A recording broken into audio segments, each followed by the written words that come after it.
What's up? This is I2K mula sa Sundalo ng Tunggalo. At ngayon nandito ulit tayo sa channel ni Pinas News Insider. Nahiwagaan kasi ako sa title niya guys. Okay guys, simulan na natin. Let's go!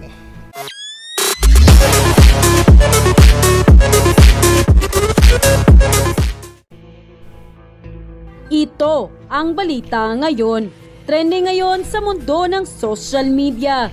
Ang di umano'y balitang Kris Aquino at Margarita Tingting Cuangco sinisingil na ng taong bayan hingil sa ninakaw nilang mga alahas di umano ni Ginang Imelda Marcos.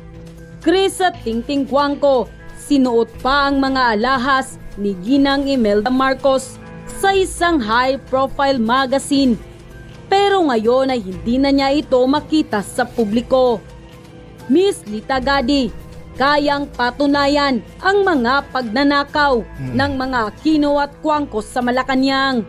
Pero bago ang lahat, kung bago ka pa lamang sa aming channel, please huwag kalimutang mag-subscribe at i-click ang notification bell. Guys, subscribe tayo sa kanila. Subscribe tayo sa kanila kung gusto natin ng mga ganitong klase balita. Yeah, supportan natin siya guys. Pinas News Insider. Yeah, let's go! Para mas maging updated pa kayo lalo sa lahat pa ng bagong video na i-upload namin.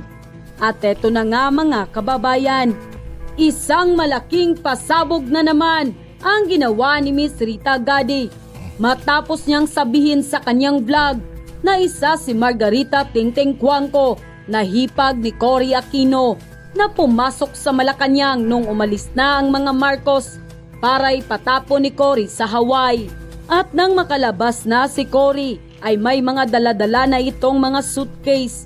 Napabalita pa nga na paulit-ulit nang pinaalahanan ni Ginang Imelda Marcos ang PCGG tungkol sa mga nawawala niyang alahas. Imelda Marcos likes to remind the Sandigan Bayan and the PCGG that during her trial in New York, an official of Cory Aquino's government, Chito Roque, testified that several pieces from her collection were taken from the Marcos bedroom in Malacanang in 1986 and had been missing from the government's inventory ever since.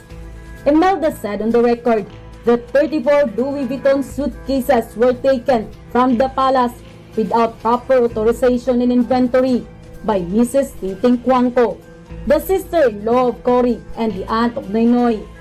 These serious charges, which are based on a court testimony of government official, were never investigated. During the People Power Uprising, Imelda said her jewels were removed from Malacanang without any legal warrant. No functioning government was in place when the palace was looted. No independent accounting of the jewelry was made. The Aquino government claimed that auditors were present when the jewels were removed. But we are speaking here for in-between period when things were still in flux. Pieces of Imelda's jewelry were allegedly taken to Hong Kong and reset, with inferior substitutes deposited in the central bank to replace them. The pillage is said to have occurred while the yellow-clad multitudes were out on the street, sowing under the showers of confetti. Kaya naman nang lumabas ang balitang ito ay umani agad ng samut-saring komento mula. Grabe, ang dami palang nanakaw sa Marcos, ano? Sa marami sa ating mga kababayan at marami nga meron talaga yung pinalabas talaga sa TV nun, yung suot ni Kris Aquino sa kanila ngayon ang hindi napigilan ng kanilang sarili na maglabas ng kani-kanilang hinaing at komento sa mundo ng social media. Akala nila yung mga alahas ni Imelda ay hindi makikilala ng taong bayan. Sino ngayon ang tunay na magnanakaw at asan at bakit ayaw nang ilabas ng mga yan ang alahas ni Imelda? Nabuking sila ng taong bayan nang makita nilang suot-suot nila ang mga kwintas ni Imelda. Lumabas din ang katotohanan na ginamit lang nila ang taong bayan para sila makapwesto at manakaw nila ang kwintas ni Imelda. Nakakahiya sa buong mundo. Kung sino pa ang nagbibintang ay wagas, sila pa rin pala ang may kagagawan. Sayang nga lang at ang daming napauto kay Cory Aquino. Mabuti na lang hindi kami kasama ng pamilya ko na nagpauto. Grabe, dahil lang sa inggit dinamay ang sambayan ng Pilipino. Kahit mapanood mo yung vlog ko, napaskaroon ng mga taong bayan. Ang suot mong kwintas ni Imelda Matos. Alam mo ba yan? And how about the paintings? Yung paintings? And also a lot of things dictated by the Aquino family. A lot of things. Clothes like shoes, perfume, etc. It's all coming from Malacanang Palace. May nagsasabi sa akin, mahal na viewers, ako raw ay Maka Marcos. Ang sabi ko naman, sa edad kong ito, inabutan ko ang buhay ng Marcos. Kaya ikinikwento ko at hindi ko ipinagtatanggol ang pamilya Marcos. Yun lang ang masasabi Ba't ko. mo naman pagtatanggol, di ba? Oo. Totoo. Grabe ano, halos maramdaman mo rin yung ni tatay sa pagsabi niya ng ganun. Oo nga, sa edad niya yun, wala lang pagtatagal. May natatanggap ba kami sa Marcos? Wala. Hindi ako abogago. Abugago. Sinasabi lang namin dito, kahit wala kaming matanggap, yung maipahayag lang namin at masabi sa inyo, ma-share sa inyo yung aming nalalaman na katotohanan. Oo. So, Ako hindi ako abogago. Ngayon, baka kayo abogago. Salamat po. Mabuti pa kayo naging abogago. Kaya marami kayong alam. Na magnanakot si Marcos, diktador, mamamatay tao. At kung ano-ano pa.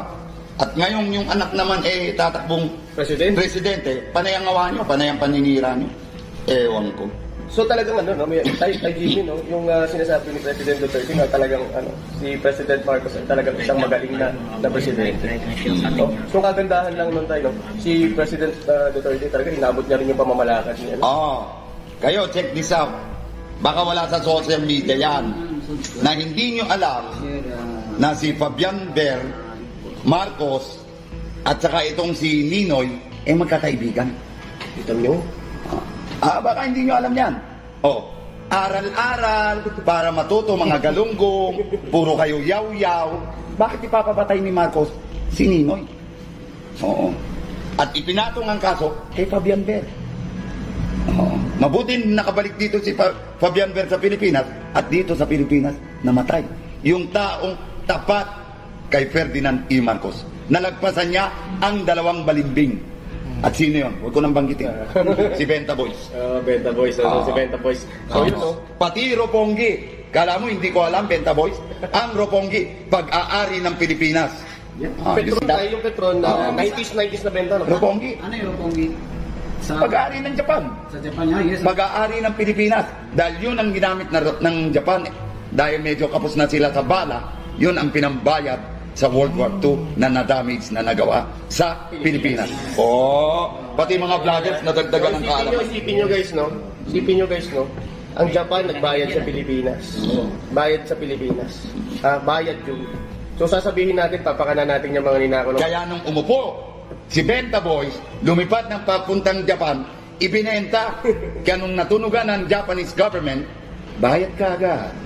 Bayad ka agad sa mataas na presyo para sa pag-uwi ni Benta Boys, mucho dinero si Benta Boys. So, with regards sa benta-benta na yan, totoo ba yung mga Empire State Building, yung mga buildings daw natin sa New York, meron daw ang Pilipinas? Meron! Oo. Kasi nabanggit sa akin yan, no? Ito naman guys, hindi ko sinasabi na ito ay 100% na totoo. Pero marami ako nakausap, even may yung mga historian na talagang bawat bansa daw, ang ginawa ni Pangulong Ferdinand Marcos, bumili ng mga properties. Exactly correct. Para sa ating mga embahada.